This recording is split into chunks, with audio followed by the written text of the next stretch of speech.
Eat shit and die, Ricky! Eat shit and live, Bill.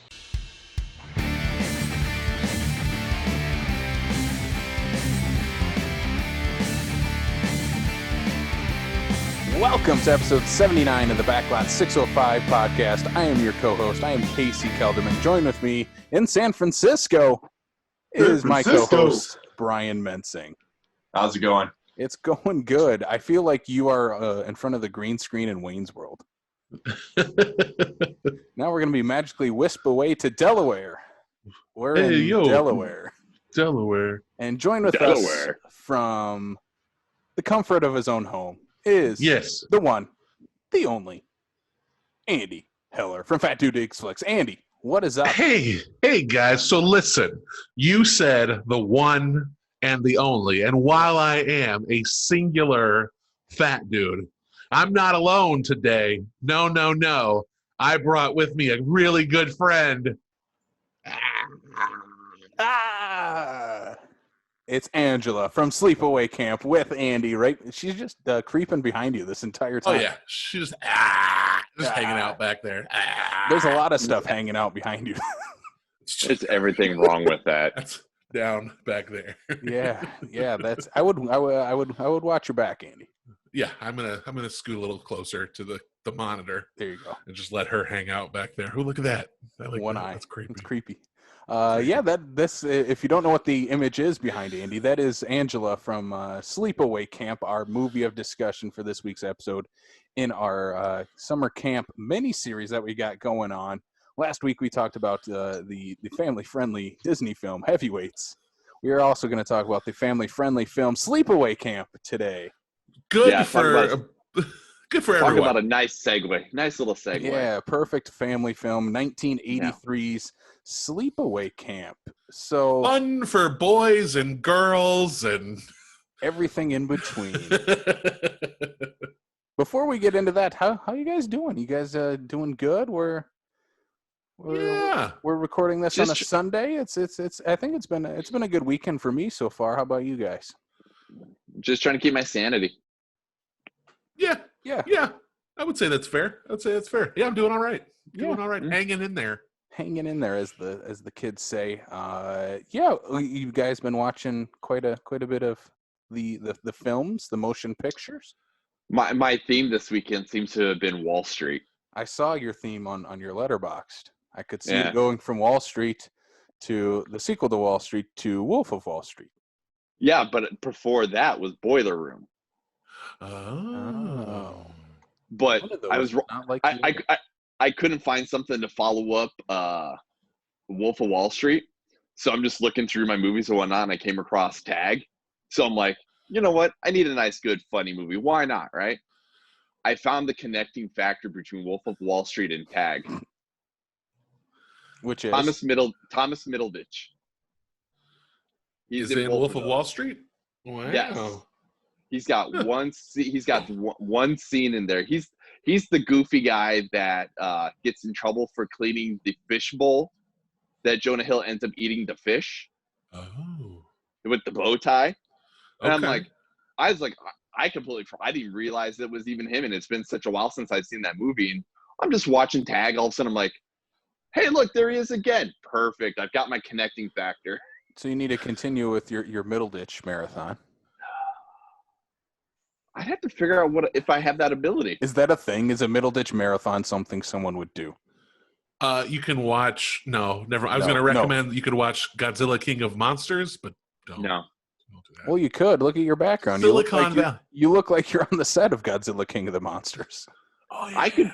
I could probably find something with Middleditch. I like Middleditch, actually, and him and Ben Schwartz actually have a trio of stand-up stuff that they did that's on Netflix, which is absolutely hilarious. I definitely recommend checking that out. It's completely 100% improv. Very cool. I've been watching a lot of horror stuff this weekend, which the horror guy is par for what I like to watch. I don't believe it. You don't. I only watched 4 of them last night, and then Sleepaway Camp this morning. Nice. Yes, and then I followed it up with a couple documentaries. So that's kind of where my weekend's been going. Yeah. Yeah, I only watched one of those documentaries and kind of want my time back. I would like to rewatch Biodome, even though I Yeah. just watched it 2 months ago. Yeah, absolutely. I would. That's exactly what that movie made me want to do, is watch Biodome. Is there any reason why not to watch Biodome?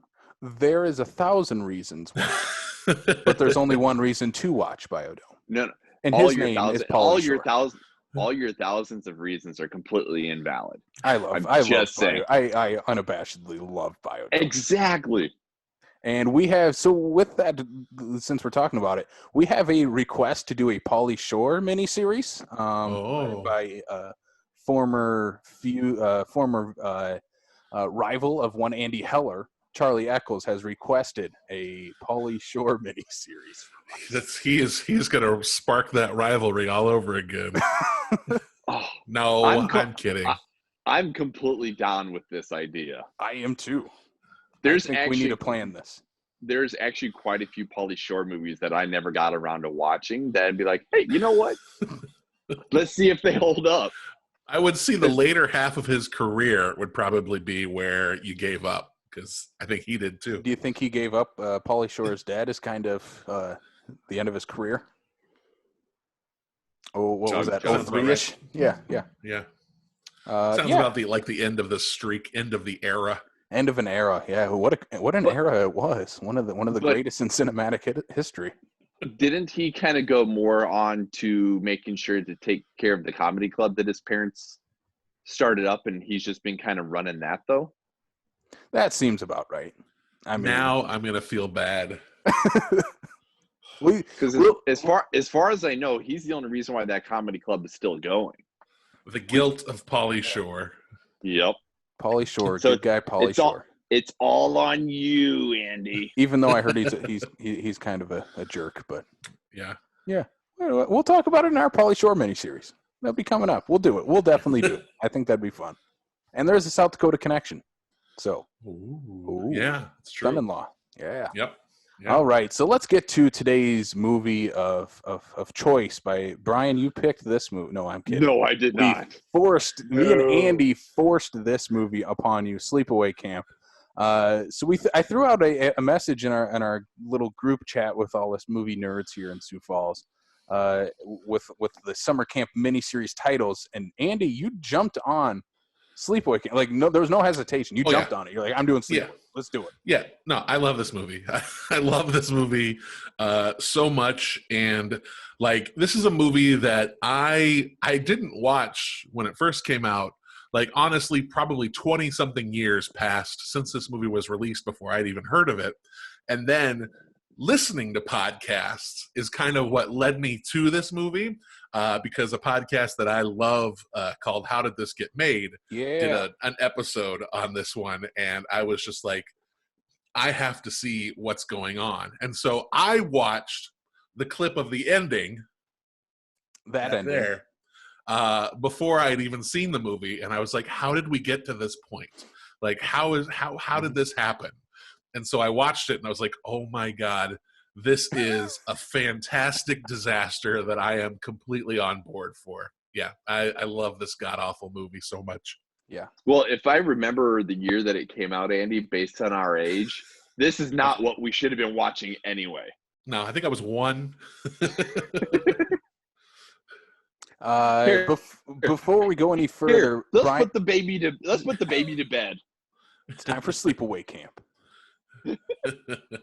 I watched this. I don't know, about two years ago or so, for the first time. And yeah, this is just one of those movies that kept popping up on like horror circles and horror movies like you have to see. And of course, it always pops up on one of the greatest horror movie endings of all time, which we'll discuss the ending for sure. But yeah, that was my interest for it. And going into the movie, I knew what the ending was. And Andy, I'm assuming you did too, from listening to podcasts and stuff like that. So I knew of the ending, and that's kind of why I was like inclined to watch it. I'm like, oh, I got to see how this unfolds. Why is this the biggest ending ever? And yeah, this movie is a wild, wild ride. I love watching this movie. I think the word you're looking for is train wreck.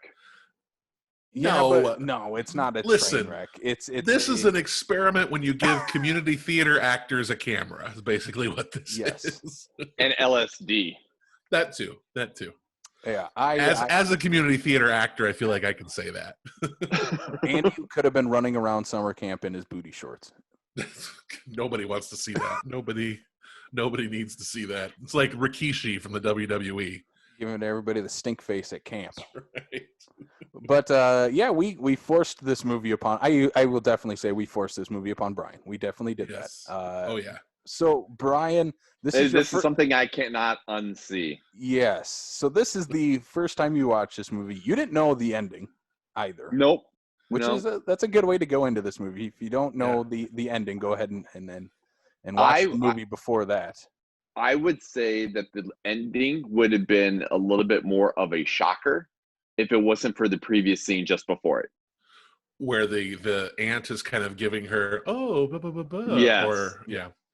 Yes. So we can talk about that later. We'll talk about the ending later, and we do have a full reaction from we forced Brian to give us his live reaction to watching the last scene in Sleepaway Camp. So I don't know if we're gonna make that public. It might be better just to talk about it because I want to hear your reactions to it. So Sleepaway Camp, directed by Robert Hiltzik. This is his first film that he directed.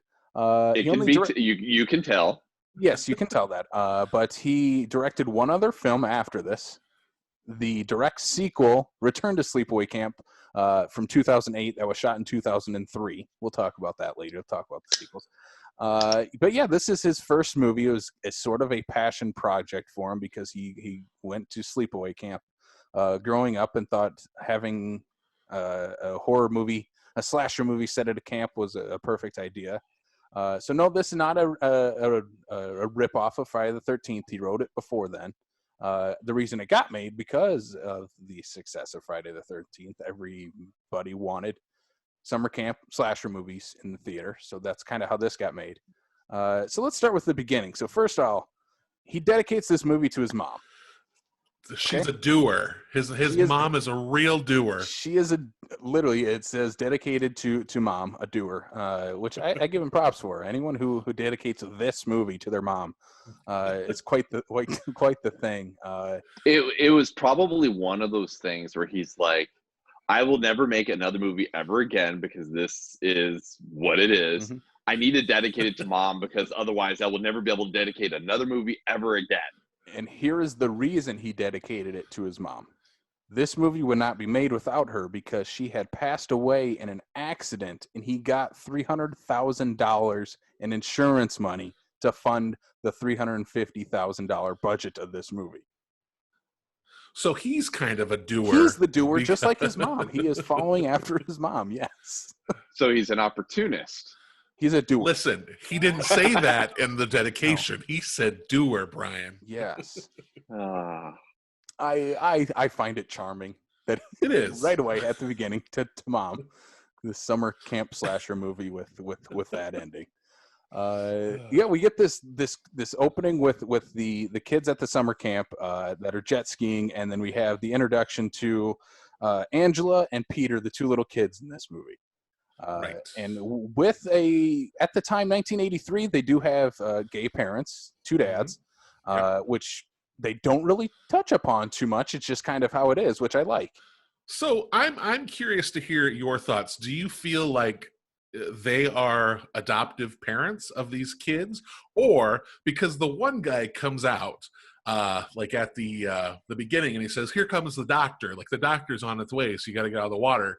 Are they having an affair instead, and they're trying to move things along? Like maybe they're all connected, like they're both connected to somehow to the crazy aunt as we meet later on. But do you think that this is their family? Like they are a pair of gay dads that both had these kids, or is this an illicit affair? I think based on the time, I would put it more on the side of illicit affair. Yeah. Honestly. So that the kids are his biological kids and his wife isn't in the picture, whether it be a divorce or whatever the case is. But yeah, I don't see it as the family unit as what we would see it today. Right.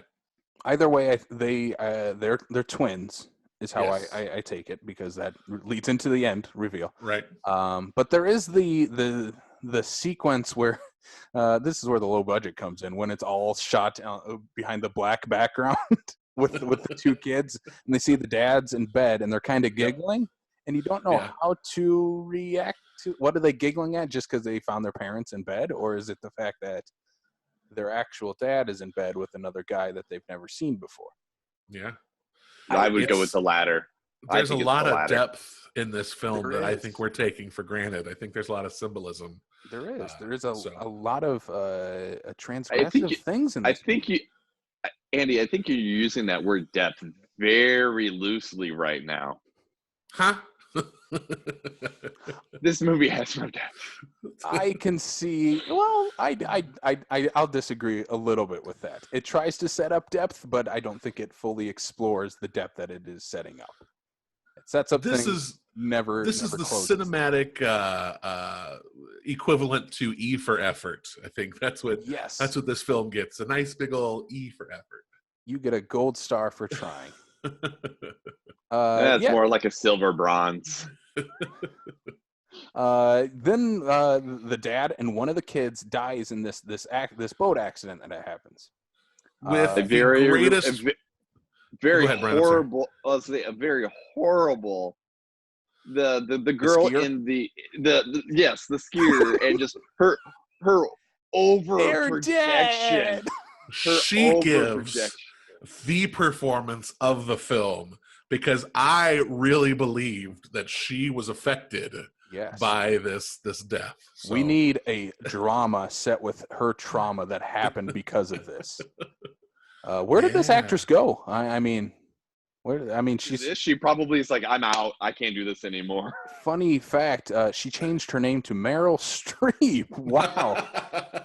That is what she's doing today. So you can see where the acting chops come in. Yeah. I'd like someone to fact check that note right there. I'm just saying. No, you don't have to. It's true. Nope. No need to look on Snopes for that one, folks. It's true. Because everything on the internet's true. It is true. Then we get the introduction to the Aunt character, Aunt Martha. Oh my God, I love Aunt Martha. I'm pretty sure she saw the performance of the skier and said, I can do that better. Let me see how bad my inflection can be. Talk about one of the most forced performances I think I've seen in 3 decades. Hold my beret. I can do it better. Oh my God. She is so good in this. I love the Aunt character. Yes. No. She's in a completely different movie than everyone else. Yeah, somebody forgot to tell her that there's like a softer level and talking to people at face value.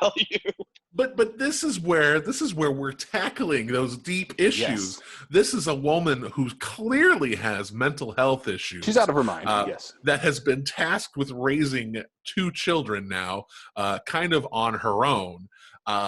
Where did the court allow this to happen? Like, why is she the one who was put in control? Was there a court proceeding? Because that's the movie that I want. I want the legal drama about how this woman got custody of those 2 kids.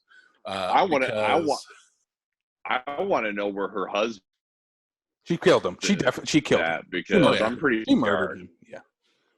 I think that's where I think that's where the killer in this movie got their murderous tendencies from the aunt. I love her over inflection of everything. Just no, that's that one too. She's just you can tell there's the community theater actor right there. Mm-hmm. Yep. Hired her off the streets for that one. I love her. The random things, like she has the string tied on her finger, like just for no reason. Never talked about, never mentioned. It's just I tied it on my finger to remember something, and she doesn't say what it is. No, but she runs off because of it. Yeah. But you still don't get to find out why. No. Yeah, I love this character. I wish we had a whole movie with her. I would watch that. Yeah. I wouldn't. We know, Yes, Brian. we know. No. For me, that's part of the charm of this movie. Is one, just this is all the puzzle pieces that come together to make this puzzle that just does not fit. But I love all the pieces that's in it, and this is one of them where she's a completely different movie, but it makes this movie all the more charming. Yeah, her puzzle piece is from a completely different puzzle. That's what makes it art, Brian. Again, we need to work on your definitions of certain words, excluding the word art and depth. This movie is a piece of art. Yeah, I'm gonna start making depth. a checklist. Art, depth. All right, words we need to work on with Andy. I know what's what. All right, so we get to the camp. You can clearly tell the camp is they shot this in the fall because the leaves on the tree are not green. Yeah, are orange and yellow. Yeah, so much for summer camp. Hey, when you only got $350,000, there's only so much you can do. it was a cool summer. They couldn't keep the foliage alive. This was in like Vermont. This will be this summer this year in South Dakota. Yeah, It is now 35 degrees in May. But this summer camp in this movie actually feels like a real summer camp, unlike another horror series that, for me, doesn't always feel like a summer camp.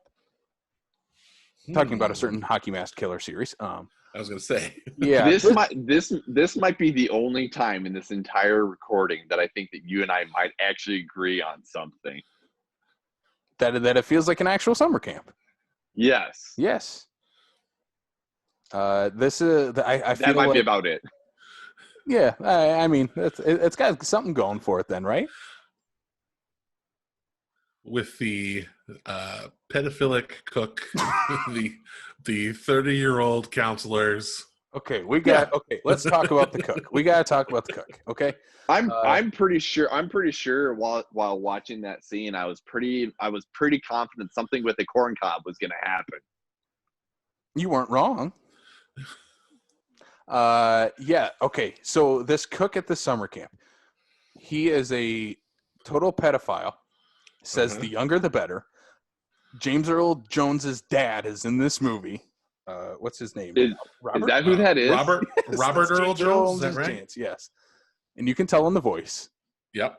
And all the other cooks at this camp just laugh at this guy for being a pedophile.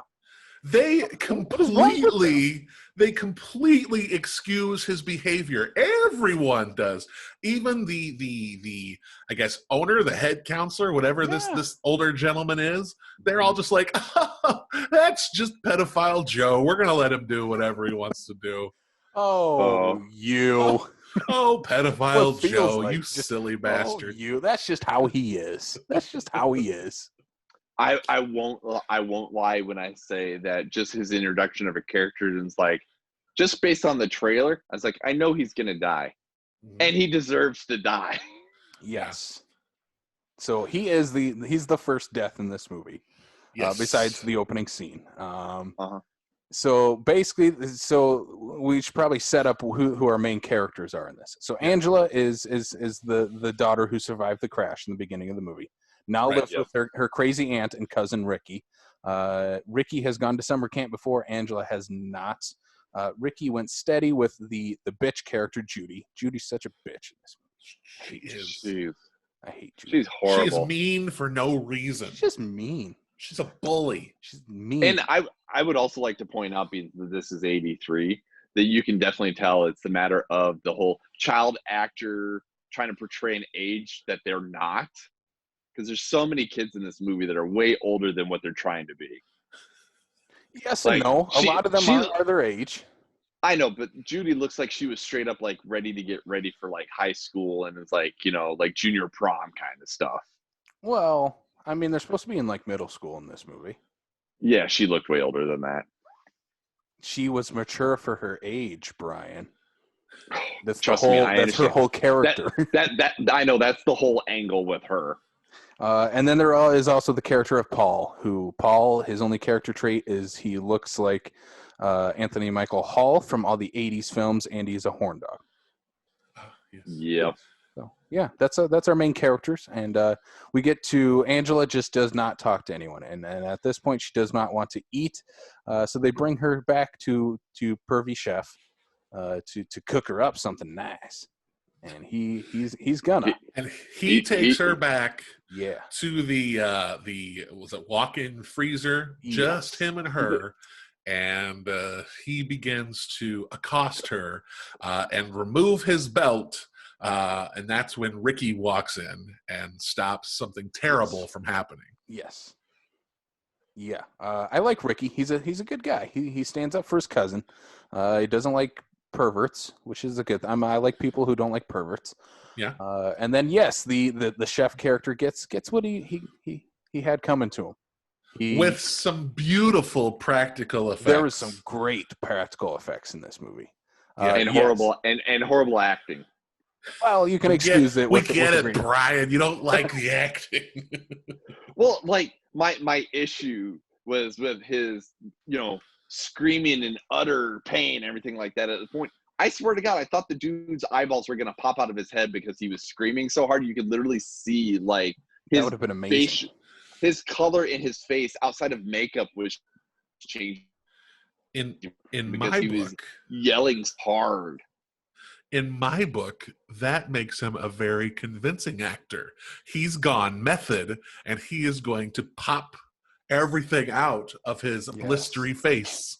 He literally dumped boiling hot water on himself for that scene. This is the only movie he was ever in. That's how hard he went for this role. I was waiting for the one like spot on his face just to like pop out and ooze. Yeah. Like it looked like it was throbbing. I do like how all the bubbles are like actually bubbling a little, and they're getting a little bigger too. I dig it. Yeah. So he gets what he had coming towards him. The owner of this camp is the sleaziest dude ever. No one needs to know about this. They'll shut us down. I'm gonna puff on my cigar for another scene here. He will pay his workers more to shut up. Yeah. And maybe he excused the chef's behavior because this guy was running something on the side with one of the other counselors, if that's right. He was banging one of the high school counselors, yes. Yeah. Yes. Yeah. So I guess at this camp, some behavior that is unlawful is forgiven. Yes, including camp counselor, what's his name? Ronnie with his short shorts. Those are unforgivable, but my God, those are the shortest shorts in the history of film. Oh, boy. There's a reason why I'm glad I did not live as a teenager through the 80s. He was rocking those shorts, though. I dig it. He could pull them off. He had some good muscle definition that most other people probably couldn't pull that off. It was a look. He was rocking a look. He was in this entire movie too. He's rocking that look. Oh yeah.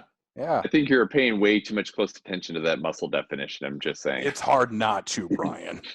It leaves nothing up to the imagination. It's just there. Yeah, I love that character. Again, there's a ton of things in this movie where I'm like, what was going through their mind? Like, one, the outfits of the characters, because like I have that creative choice. I'll make some jokes about the booty shorts, but there's a lot of booty shorts in this movie, and it's not from the girls. It's true. It's a lot of dudes. Yep. It's thrift shop shopping and the 80s. Yeah. Okay, we got to talk about the baseball scene. So this is soon after the very homoerotic Sandlot baseball scene. Oh my God. Where nothing happens and it's just them playing baseball for like 10 minutes. Mozart, however, drops his video game because that's what nerdy people do. But he still makes the catch. He makes the catch. That's right. So Mozart is one athletic fella. So go Mozart. Is that his name? Yes. Oh yeah. Wow. The nerdy kid is named Mozart because, of course.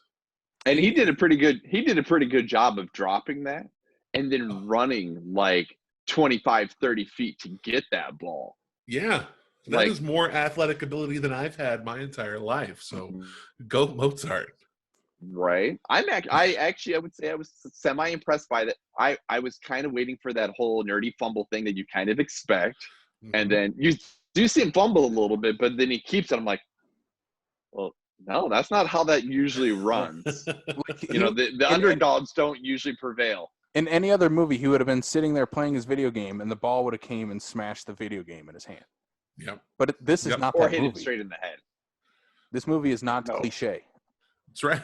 It is definitely, of all the things about this movie, it is certainly not cliche. It is not cliche. It has one of my favorite lines ever is in the baseball scene here, where Andy, you might know the line. Eat shit and die, Ricky. Eat shit and live. Shit and live. because if you eat shit and die, that's it. It's over. I mean, you ate the shit. You're the dead. Worst thing that could happen has expanded, and you're dead. Yeah. If you eat shit and live, you have to live with the memory and the taste of eating that shit. So, way to go, Ricky. That's the comeback of the movie, I would say. I think it might be the comeback of any movie. It's a great line. Like the kids in Sandlot try to throw out those one-liners like that. There's no eat shit and live in the Sandlot. Brian, how'd that line click for you? I did find it very humorous. I can't argue that. That's a pretty witty, quick comeback. Yeah, I think that is probably the best written line in this movie. And who knows if it was written and it wasn't just the kid yelling that. That's right. I wonder how that kid felt about how most of his dialogue was basically shithead, asshole, like fuck this, fuck that. You cocksuckers. Yeah, that was so when I was looking up behind the scenes stuff on this movie, that's how they cast him. Was just the entire cast of kids that were up for this role were yelling obscenities at the director. That's how they cast this role. And he had a silver tongue, a wicked tongue. He did. He's like, Mom, Dad, I'm going to be in a movie, and I'm going to swear a lot. I'm going to make us a little bit of money, so let me do this. So I hate the bullies in this movie, and we have to talk about the bullies. And there's quite a few of them in this movie, and most of them get what they deserve. There's a few we'll talk about towards the end of the movie I don't think deserved what they got, but most of the bullies did. And one of the bullies is the one who tries to ask Angela to dance with him at the dance, and he was just being a jerk. Just won't let the girl sit and hang out. And again, Ricky comes to the save to save his cousin. And then this character, we get to the canoe scene, which is a ton of fun. Again, lots of booty shorts and naked dude butts. Yeah. Yeah. So again, breaking stereotypes of 80s slasher movies. If I'm not mistaken, there is no boobs in this movie. Yeah, I don't think so. I think you're right. No. There's a lot of dude nakedness. A lot of dude going on, especially this scene. Lots of white naked ass. Yeah. And then we get to, again, practical effects at its best. I love when they find the body of this kid that the killer has killed underneath the canoe. And it's just the decaying face with like moss and seaweed all over it, and a snake comes out of his mouth. The snake crawling. Yes. Ugh. It's not necessary, but it makes the scene the that snake much was better. kind of. I was expecting the snake because that's what they kept talking about was the water snakes. So, but I will give the fact that in terms of the practical effects and the body looking person who's reading, that was actually halfway decent. Yeah. I think the practical effects are really good in this movie, especially like the face castings. Like this, it looks like that kid. Like it's really good. Yeah. Yeah. So again, the owner of the camp, Mel, tries to cover it up. Nothing to see here. Move along. Keep moving on. It was an accident. It was an accident. Was this the one that was the accident? It might be an accident. It's just say it's an accident. The police officers get so upset. No, that's not this one, is it? Or was that yes, it's this one. Okay. And the police officer is like, well, I'll tell you when we know. Well, why don't you say you know that it's an accident? And they're just going at it. Again, the police officer in this, he's rocking a mustache here, and we'll talk about the mustache later. But again, Mel, he's like, no one needs to know about this. He doesn't even tell the kids that the kid died. That he says he went home. Yep, you are a scumbag. Okay, bad publicity will sink this and I do camp. like I do also like the friend when he's talking to the cop really quick here. He was a really good swimmer, and like the cop is like, oh yeah, whatever, you know. Never that's brought up kind again. Of that whole like you're telling right. And if he was a really good swimmer, looking at him versus Angela, I'm pretty sure he probably could have gotten away. I'm just saying. Yeah, and Brian, you just spoiled the killer. Brian, way to go! Way to go! Spoilers for the rest of this episode. Fine, you know what? Edit it out. No, it's fine. Listen, edit it out. Now is the moment to say that if you haven't watched Sleepaway Camp, pause this episode, go watch this delightful movie, and then come back and enjoy. But man, if you haven't seen Sleepaway Camp, what's going on? What are you doing? It's literally for free everywhere. It's on Tubi. It's on IMDb. It might be on Vudu for free as well. Yep, I think so. That's where I watch it. I watched it on Vudu, and the fact that there's 2 follow-ups to this makes me sad. I'm just saying. Brian, there's like 4 follow-ups to this, and we'll talk about them. Well, I found 2 of them when I was looking for this one. So I want to. Okay, so we get the character of Paul, who's the friend of Ricky. And man, I don't like this guy. He's a creepy little pervert. Now, this is Paul's the one that engages in a romantic relationship with Angela, right? Yes. And you think he's a creepy little pervert, huh? He's a creepy little pervert who just wants to get his Jimmy wet. And he's also the one that got her to open up, though. It's true. Yeah. She felt a connection with him. So do you think, here comes that depth I was talking about, Brian. Do you think that he was emotionally manipulating Angela over the course of this movie? Or do you think there was a genuine connection there? There is no genuine connection. He saw a cute girl who was shy and quiet. He knew he's good friends with her cousin. So that's kind of, maybe she already has a safe bed there because she'll talk to her cousin. She likes Ricky. And if Ricky likes this guy, I can talk to him too because he must be all right if my cousin is friends with him. Oh. And so I think he took that as, this is the way I can hook up with a girl at summer camp. Because as we see later, he's pretty handsy. He's pretty handsy. And he kisses her a couple times without her... No consent. No consent at all. Not even closing her eyes or perking her lips up. He just plants it on her like a gross little pervert. And yeah, I don't like him. And then later he's making out with the bitch character Judy. I just don't like it. I don't like this guy. Yeah. But Judy's also very again got what he had coming to. Yeah, Judy is super manipulative. So I don't know. I've never approached this movie from that perspective. I always think of him as like, wow, this is a sunny, charming character that it has gotten himself involved in a situation I don't think anyone could have predicted. Again, this movie subverts expectations. He is the nice best friend that is going to get the girl at the end, right? Yeah, doesn't happen.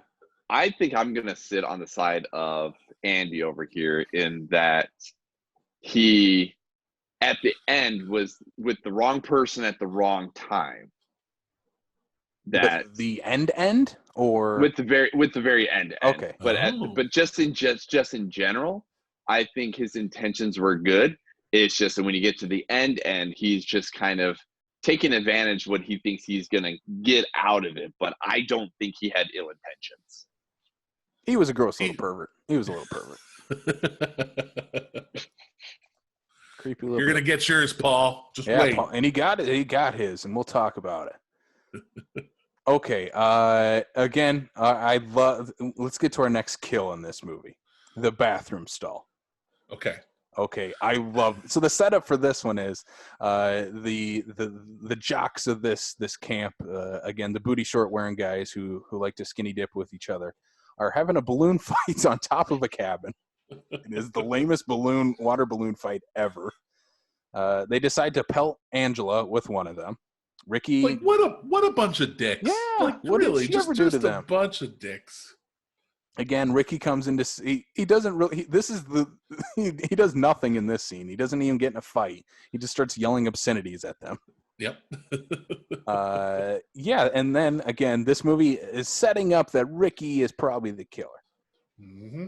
Brian, were you feeling that at all at this point? Do you know who the killer was by this would be then the third kill when we get to the bathroom stall? Oh, it's blatantly obvious from the very get-go who the killer is. Okay. I was just curious if them literally saying, "No, it's Ricky. Ricky's the killer." It was. Were you fooled? No. Man, it's no, fooled. not at all. You can get fooled. I was gonna say it could fool someone. Yeah. It probably wouldn't, but No. it could. I love the bathroom stall kill. He has to go. This guy, the bully, has to go take a wicked dump. Gets locked in the bathroom stall, and the bees are not set up at any point in this movie. I was just about to ask. I was like, is there any mention of these bees prior to them being used? No. In a better movie, they would have been. Right.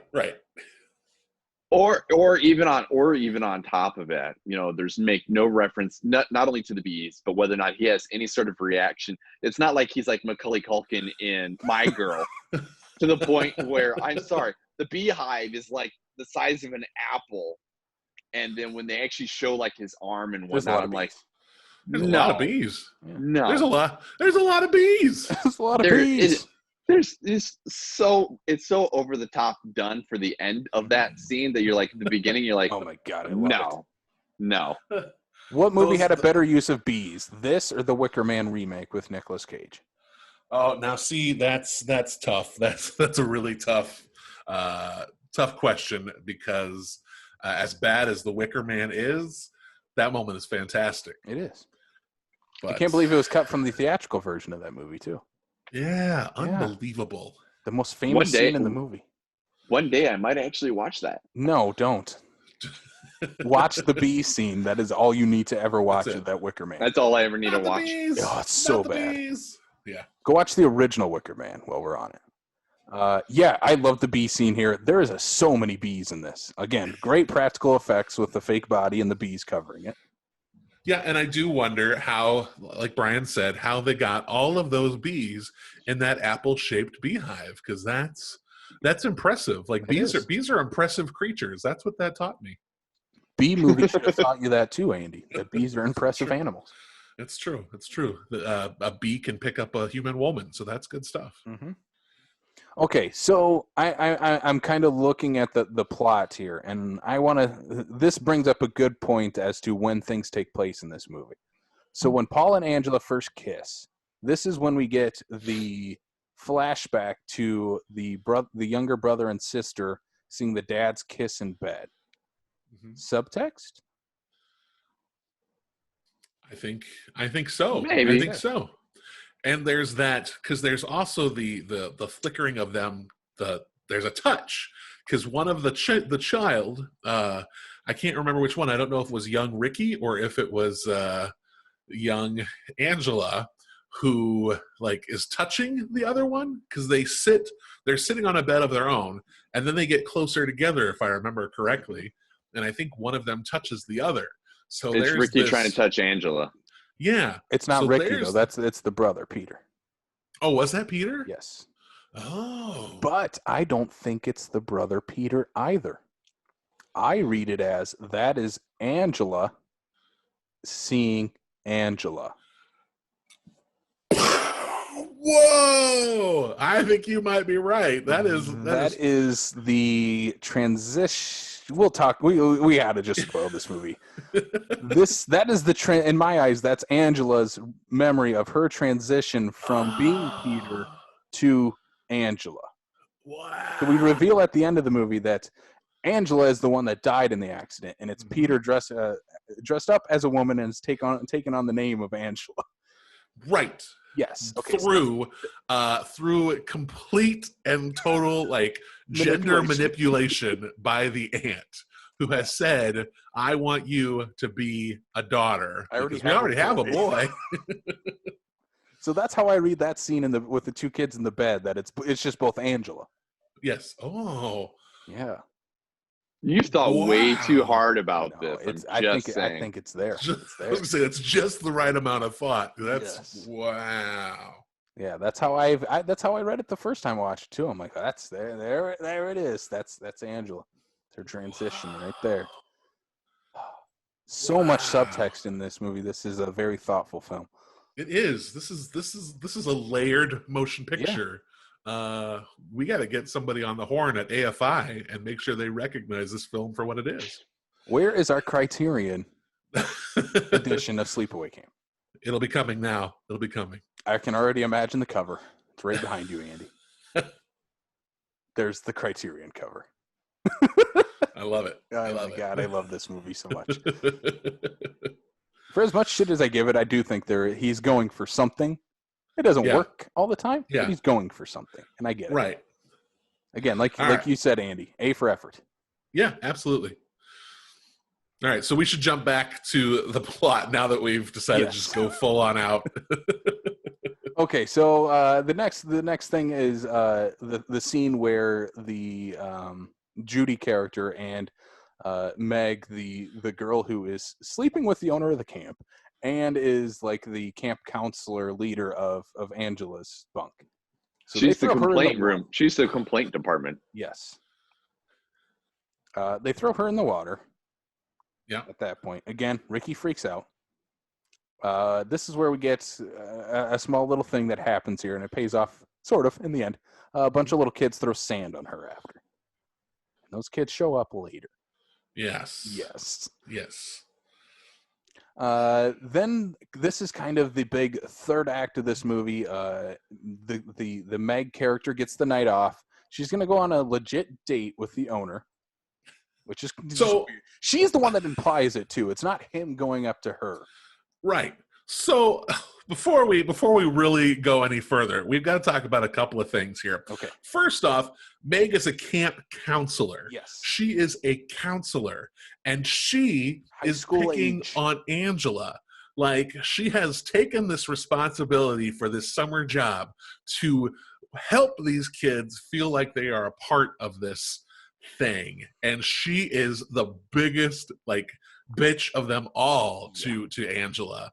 So anything that happens to Meg, it's kind of deserved. So you're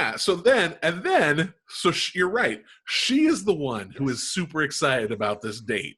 She is like, I got a hot date. Do you know who you are on a hot date with? This is Mel. This is the octogenarian owner of this summer camp who you are going on a date with, you 17-year-old. What are you doing? She has a very low bar. I guess so. This is the lowest of bars. It's on the ground. I want to know her long-term game plan. Was it to be was she waiting for him to marry him, waiting for him to croak, and then she gets to run the camp like an evil bitch that she is? Oh, that could be. She is wants to be heir to the throne of this camp. Camp Arrow. She just wants to go to camp for free. That's a good point too. She already does. She gets paid to go to camp. Yeah, she could get a raise. That's maybe what she wants. That she's already getting $200. She wants the $200 a week that James Earl Owens. She wants to get a raise. Yeah. Hey-o. Hey-o. He seems a little old to give her a raise. Yeah, because they had not talked about any of those helpful medications at that point, I don't think. Not in this film.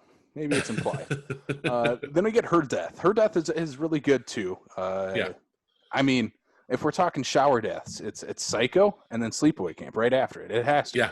Yeah. No. Name another one that even is in the ballpark, Brian. Yeah. I'm just saying is that you should not even put Sleepaway Camp and Psycho in the same conversation. I don't even care actually, if they're both taking a shower. Hold on a second. There is a lot here that I think this movie has in common with Psycho. I think they are very much cinematic cousins. Yes. While maybe this one doesn't quite earn as much respect as Psycho does, I think thematically they're juggling some similar things. There's a lot going on. Yeah. So again, I love this death. It's a very, very good death. At this point, the owner Mel does think Ricky is the killer. Mm-hmm. This is when the bodies just start piling up like crazy. So Mel finds Meg's body, and he has a great morning scene as well. He is just. Yeah. And it's all clicking. Everything is clicking into place, and it's right there. He expresses all of that during this scene. Yeah. Again, if you're watching this for the first time, I don't think there's any shadow of a doubt who the killer is from the opening frames, like Brian said. But again, this movie is like, no, it's Ricky. He's the killer, and it's setting it up from the beginning. That's even during this, Angela is in places where she shouldn't be, and you don't see Ricky at all. Yeah. So I mean, it does a good job of throwing a red herring in there. Of Angela's at the rec hall, or she's with Paul, but Ricky is always just implied he's still in his cabin, which it works. Yeah. You know who the killer is, but it works for what the movie's trying to go for. This is okay, so then we got to talk about the scene with the kids that we mentioned earlier, with them throwing sand at Angela. They go out for a night in the woods to sleep under their stars with their camp counselor. He leaves and then comes back and finds the sleeping bags mangled and covered in blood. Yep. Warranted or not? So, okay, first off, does he takes one of the kids back with him to the car, right? Yes. I think he takes two, if I remember correctly. Okay. And then the rest of them were still sleeping. Mm-hmm. Okay. So this death still, if we're going under the kind of rules of everything that has happened and who she seems, we've already spoiled it. Who she seems to be killing. This is still somewhat warranted because they did bully her. Mm-hmm. This one feels the most, oh shit, they just killed kids. Yeah. So it's kind of, except for, I would say Mel's action feels a little bit more jarring. We'll talk about it. We got to talk about it. but in the context of this film, it's totally warranted. Yeah. Those kids sucked. Yeah, we did. Brian, what about what do you feel about it? Well, I at this point right now, while I'm watching this movie, my brain is kind of semi-numb. And I legit wasn't even 100% sure what I was even looking at. And I don't know if that was exhaustion from being up so early, or if just my brain's like, I have to finish this because I have to talk about this. Your mind was working too much to comprehend all of the levels of Sleepaway. It's a deep movie. It is a deep movie. I am kind of on the fence of this one, if it's warranted or not. Not deep. Again, those kids were little shits. Yeah. They kicked someone while they were down. So I think if it was just them throwing sand on her at a random point, maybe not. But again, She just got bullied, thrown in the water. Again, with a traumatic experience that she had in the water as a child. That's where her sister and dad died, and being thrown back into the water. I mean, that would trigger some stuff. So again, she's going through a lot, and it's a little warranted. It's warranted for what the movie has set up as to why she kills. Right. Here's one of my issues with this scene. Is everything prior to this has basically been a 1-to-1 ratio. Her versus whoever she's going after, correct? Yes. This is the first time it's basically her versus multiples. I'm sorry, I can't logistically believe that while she's trying to take out one person, somebody else isn't trying to stop her or something like that, to the point where she's able to successfully take out 3 people. But what if, guerrilla style, she snuck up on them and slit their throats one right after the other, and then just for like enunciation of the death, she you little stabbed shits them? threw sand on me. Yeah. She Metal Gear Solided her way into the campsite and executed those people. Because so far she's shown exemplary skills in her ninja ability to get to some place. No. All she needed to do was hide in a box, and I would have really been on board for how sneaky she was. I would believe that if I would hear the shink of Metal Gear Solid to believe that was a thing. Just a box. All right. There's one thing I want to bring up, and it's with Andy's favorite character, Mozart. Okay? They're doing the classic pranks at this camp. And they put the shaving cream in the hand and rub their face, so the kid wipes it on it. The kid then pulls a knife on Ricky. That knife is later put into play because that is the knife that is used to kill Meg. Oh. So who knew where that knife was but Ricky? Yeah. Yeah. I heard a theory that perhaps Ricky and Angela worked together to kill some people. Yep. I'm into this theory. I think it's true. Yeah. I think it holds some weight. It does. There's a lot going on in this movie. Maybe you need to check with the director. Yeah. What would have been interesting is if in the sequels they went in that direction, and that's the big reveal. Now, this is coming from someone who has never seen any of the sequels, so I don't know, but it's just I've never heard that in the sequels it's revealed that Ricky helped kill anybody. But man, that would have been a fun... He doesn't show up until the 4th one. Yeah. Okay. That would have been a fun twist. It would have been. So again, okay, Andy, you brought up the scene with Mel and Ricky. We need to talk about this scene because this is a 67-year-old man beating the living shit out of a 13-year-old camper under false pretenses that he is murdering people. Well, maybe not after we discuss that. But he has no evidence at this point that is Ricky. No. But he just beats the shit out of him. Yeah, this is citizen justice. Why not just assault a teenager? Why not assault a teenager? Why not? No, you don't. You don't do that. No. You don't do that to a child. It doesn't matter if there's a killer on the loose. You've got to. You have to be the victim here, Mel. Andy, he was doing a lot to children at this camp. Let's not forget. Yes, it's true. It's true. So this is not the worst thing he has done to a camper or a camp counselor. Yeah. So, yeah. Ricky, he hired that cook. Yeah, he did hire the cook. There's a lot of shady shit going on at this camp. He's banging one of the counselors. He hired a pedophile for a cook. James Earl Jones's dad is just there. Oh, that's just him. That's right. He's laughing. Just laughing. Boys, are we ready to talk about this ending? Oh, yeah. So hold on. So before we do that, so basically, so Mel attacks Ricky. Then Mel is offed, which is fantastic. Yes. Goodbye, Mel. He gets a great death. That's a great death. He does. Yes, he does. Arrow to the throat. Fantastic. Love it. I will not argue that the special effects of the before and after the arrow in his throat actually were pretty decent considering. Yeah. Like I will give the fact that for the sake of the deaths and the bodies and everything like that, that's probably like the one silver lining I can give this film. Like there's other movies out there that have a higher budget that have crappier special effects. It's true. All right, Casey, let's go. Let's do this. Here we go. All right, so here we go. This is the ending. I love this so much. We get to the ending. The booty short wearing camp counselor comes up to the beach, and he sees Angela sitting there with Paul in her lap, and they are both completely naked. Yeah, because they were going to go skinny dipping. Skinny dipping together, yes. They wanted to go for a swim. She was okay with going for a swim.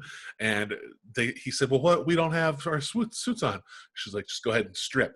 She tells this guy, take your clothes off. Let's do this. Yeah, and as a 13-year-old pervert, he's going to do it. That's right. That's right. So then we get a flashback with the aunt character when Angela first arrives to the house to live there with her. And again, over dramatically, that she is acting, basically says, a little bit, as we said earlier, I have a boy. I don't need another boy. 2 boys is too much. I need a daughter.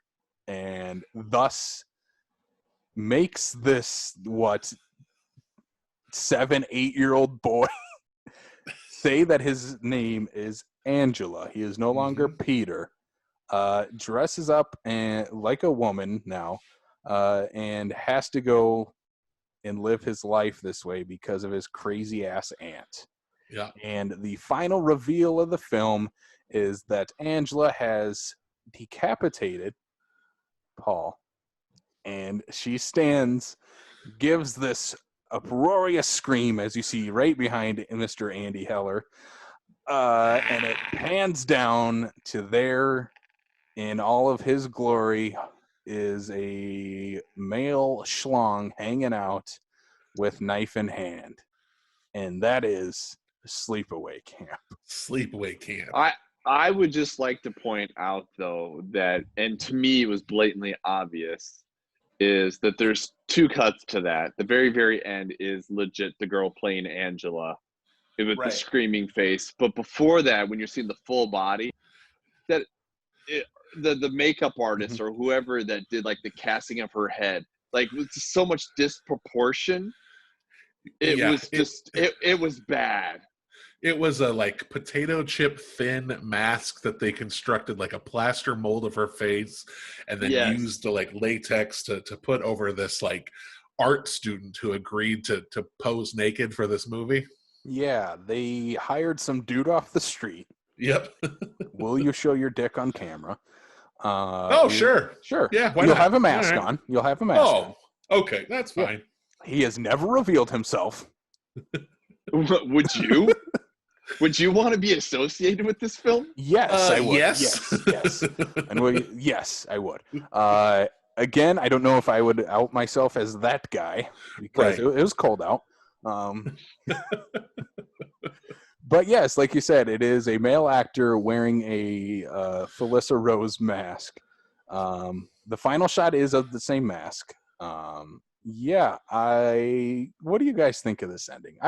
Brian, we've been waiting for it. I think we just got to throw it off to you. Your first reaction after watching this reveal. Quote unquote, when you made me do a reaction video to show you how I did this. And again, maybe that was the exhaustion kicking in, but I literally just looked at the camera and I was like, that was dumb. Stone-faced the entire time. No reaction, no anything like that. No troll 2. Oh my God. That's what I was waiting for.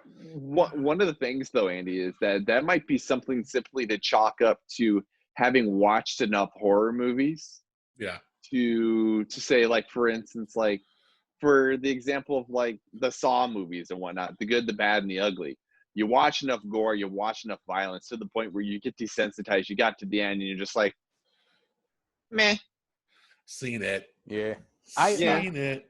For as many horror movies as I have seen, I do elicit some reaction sometimes where I'm just like, oh my God. Or it's usually, what?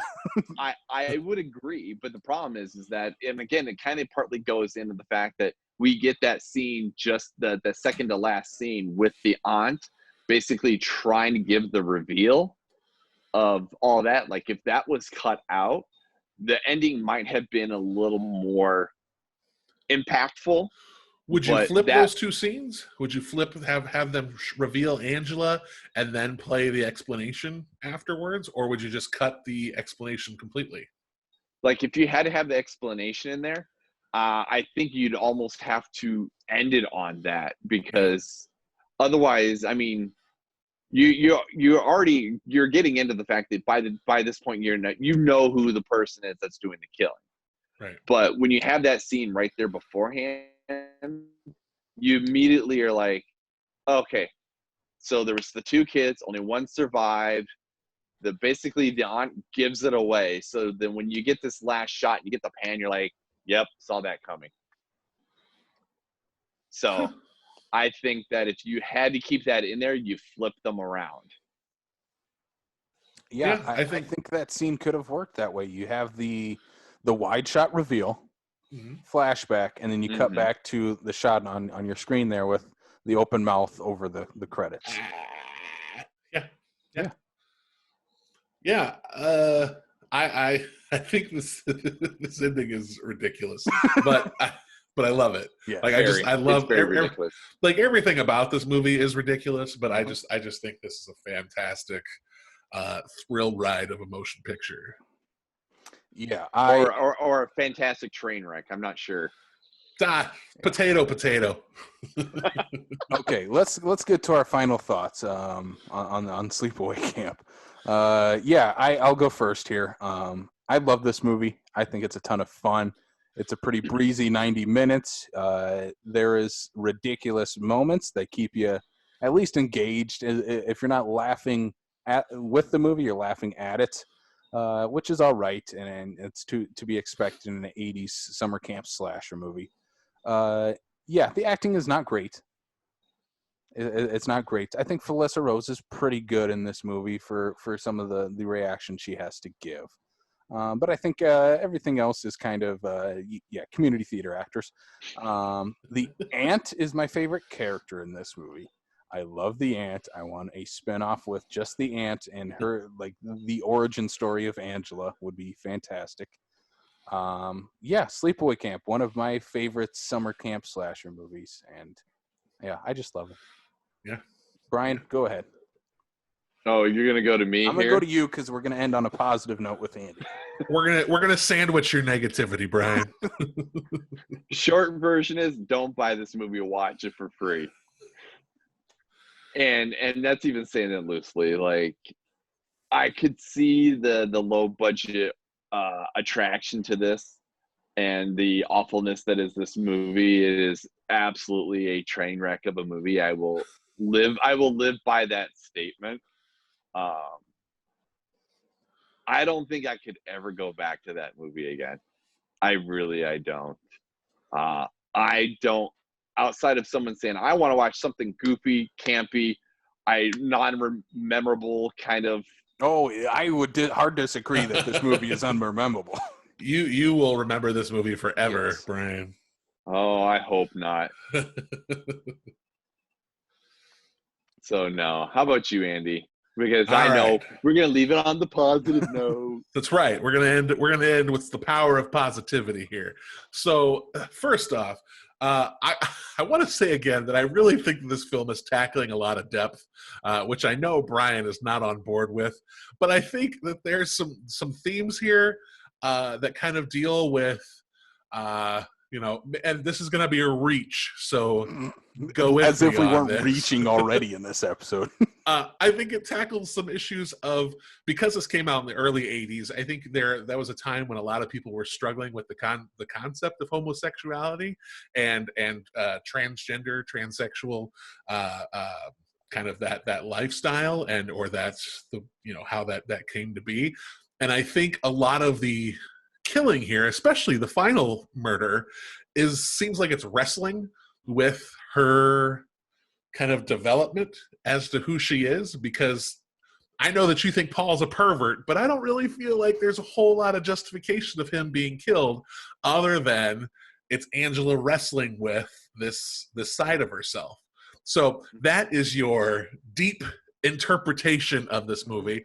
I also got to say, for any community theater actors who I know that might be listening to this podcast, when we talk about community theater actors, we're not talking about you. You know you're good. Yes. These are the stereotypical, like, Joe who runs the hardware store down the street decided, hell yeah, I can say a joke. Yeah.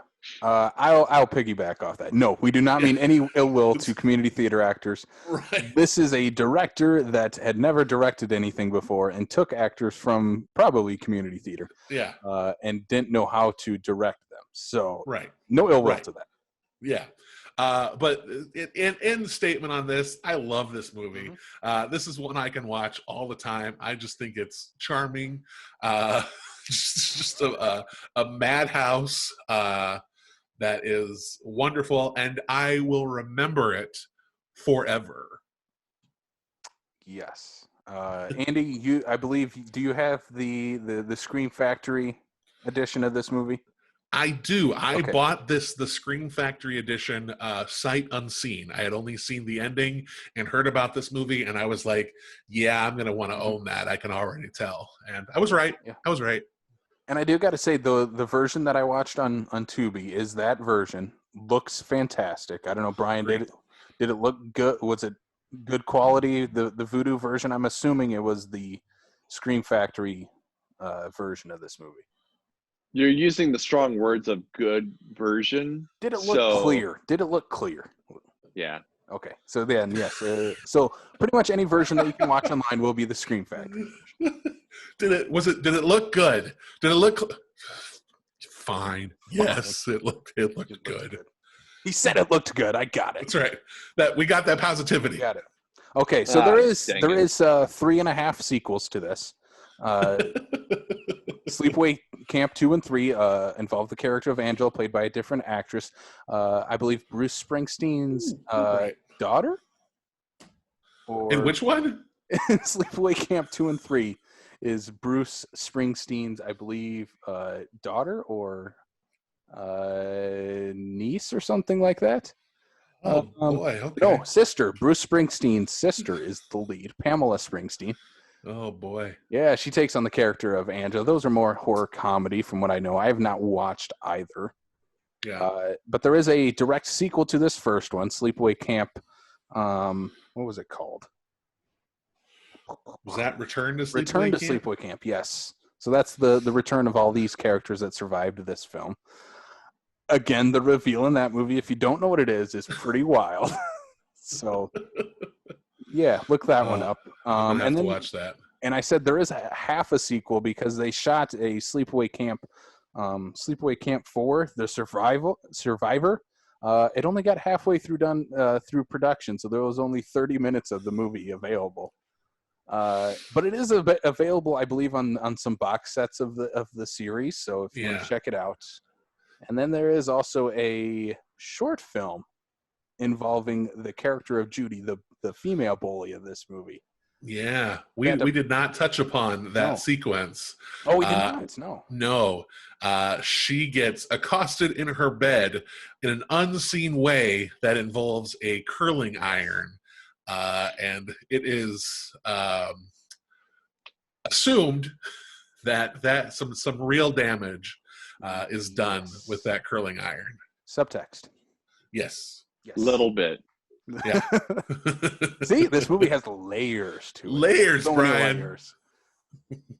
Very thin layers. That's just still layers. Still layers. I'm going to leave off with one random piece of trivia that I found in looking up this movie. The younger version of Peter, so the younger brother of Angela, is played by Mike the Situation's brother from Jersey Shore. Oh, no.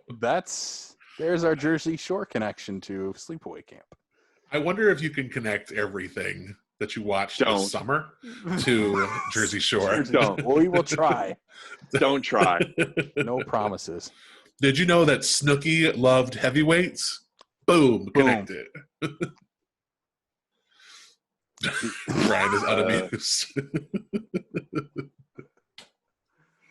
Yeah, so that's Brian has left. He's given up on Sleepaway. It's over with. He's done. He does not. He's done with this. So we'll wrap this thing up, Brian. We're not going to keep you too much longer on this movie. Briefly, we'll talk. We're going to continue our summer camp miniseries next week with a movie you'll enjoy quite a bit more, Brian. If you have you seen this movie before, Moonrise Kingdom? Nope. Okay, so you will enjoy that one a lot more than you did this one. I hope so. I think for Brian, it's not going to take much to enjoy more than this one. No, I'm pretty sure Sleepaway Camp has set the bar pretty low for me to the point where I know. Well, then it's also considering who made Moonrise Kingdom. I think I'm going to be okay. Yeah. Yes, so that's next week's episode as we continue our summer camp miniseries. Blake Ginnathan will be on that with us, my Killer Countdown co-host, Andy's co-host on the Criterion Break. So he'll join us for that. That should be fun. That's a fantastic little movie. Yeah, it is. Yeah, so let's wrap this thing up. On May 28th, we had the South Dakota Film Community Group kind of movie of the month. We're kind of reworking our film community meetups a little bit. We're going to go more in the book club route. So for the May 28th meetup, we're going to be talking about the film Goodfellas. So that'll be our discussion of the week. The movie you got to do homework on and show up, and we'll talk about and discuss. I have never seen Goodfellas. Oh. So this will be fun. Nice. So again, May Brian, 28th. I'm guessing you have seen this, Brian? It has been a really long time. Yeah. But enough where I'm trying to find it and not have to pay an arm and a leg for it. Right. Yeah. If I am not mistaken, it is on Hulu right now. Yep, I think you're correct. Yes. So again, May 28th, 7 p.m. We're going to do that on Zoom once again. We're getting closer to doing things in person again. We'll see how the rest of this shapes up. But this will be on Zoom for that one. And yeah, so Andy, I'll throw it off to you. Andy, where can people find you and everything that you do online? You can find Fat Dude Digs Flicks on Facebook, Instagram, and Twitter. Just do a search for Fat Dude Digs Flicks, and everything I do is there. That includes the 2 podcasts that I do, the Let's Talk About It series, where I sit down with people and talk about movies that has had some kind of an impact on their lives. Recently, my guest was Casey Kelderman of Backlot 605, and we talked about Dumb and Dumber. Yeah. And a future guest, Brian Mensing, who will talk about the 80s classic Back to the Future. Very excited to have that conversation with Brian later this week, if I recall correctly. We'll have it on Thursday, and that episode will go up in a couple of weeks. But I also do the Criterion Break, where Blake Ginnathan and I of Backlot 605 sit down and talk about various movies from the Criterion Collection, be it in the actual physical collection or on the Criterion channel, and just kind of have a little classy chat about some classy movies. And you can find all of that stuff on Fat Dude Digs Flicks. Hell yes. Go. And you just dropped, as we're recording this on Sunday, you just dropped your latest episode of the Criterion Break as well. I did. We are talking about the 1982 comedy Eating Raoul and the 1987 kind of, I would say, dramatic comedy. It has a little bit of comedy to it. Where is the Friend's House? Directed by classic Iranian film director Abbas Kiarostami. So good stuff. We enjoyed both of those movies. Yes, definitely go check it out. I'm loving the Let's Talk About It. It's great stuff. Thank you. Again, even if like on most of the episodes, you talk about the movie for the last 15 minutes, and I'm like, I don't care. Let's just talk to these people. I like hearing their stories. It's true. It's so funny to me because it's like, the idea was to talk about movies. Now the movies, it's like that way we can say we're a movie podcast. Yes. So. Brian, before I throw it off to you for your plugs where people can find you, I got one question on this movie, Sleepaway. Okay. You got to choose one to watch: Friday the 13th or Sleepaway Camp. Because I know you love the Friday the 13th series just as much as this movie. Yes, we've talked about this whole idea of whatever, and hey, we had to have a summer camp slasher movie, so I don't know if I made the right choice. That's what I'm. You did. You made the right choice. I would take Friday the 13th, and I think that's a bad movie too. Disappointing. But where can people find you online if they want to hear you rant about Sleepaway Camp? I think I'm going to want to do that too. I haven't written anything up for anything for it as of yet, but you can find me on Instagram under LP Freak, and then on Letterboxd under LP Freak Forever. Yes, you can find me on Instagram, Casey_the horror guy, reviewing every horror movie that I watch. I will be doing a review of Sleepaway Camp. We'll talk about all the subtext, the layers of Sleepaway Camp in that. But yeah, I'm a couple. You only have so many characters on Instagram, Casey. I'm gonna use them all too. You can write in the comment section, Casey, if you need to. Just carry it over. I'm gonna keep it going. But yeah, follow me on Instagram, Casey_the horror guy, and then you can follow Backlot 605, Facebook, Twitter, and Instagram. And you can find this podcast on Apple, Spotify, Stitcher, Google, and YouTube to see our lovely faces. And the reason we're hinting at Brian being in San Francisco and Andy having a creepy Angela behind him. Oh, Angela! And one more other thing, follow the South Dakota Film Community Group on Facebook and join us in the conversation there. We've been having some really good discussions on that. So if you have any questions or topics you want to have, throw it on there. We'll discuss it. It's a ton of fun. So yeah, but once again, this was Sleepaway Camp. Go check it out. It's available for free pretty much anywhere. IMDb has it for free, Vudu, Tubi, or go check out the Shout Factory Blu-ray. And next week, we will be doing Moonrise Kingdom, which I do believe is on Netflix right now, if I am not mistaken. So go check that out. That'll be our movie to watch for next week. And is also in the Criterion Collection. Yeah. See, that I would go for. Guys, this was a blast. I love talking about Brian. I love hearing your hatred towards it. I love it. It's so much fun because I knew you were not going to like the movie. Oh no, not good. For a thank second. you. Yes, Andy, thank you once again for joining us. We'll have you on very, very soon again. Awesome. I'm looking forward to it. All right. Thank you all for listening, and we'll check you out next time on the Backlot of South Dakota.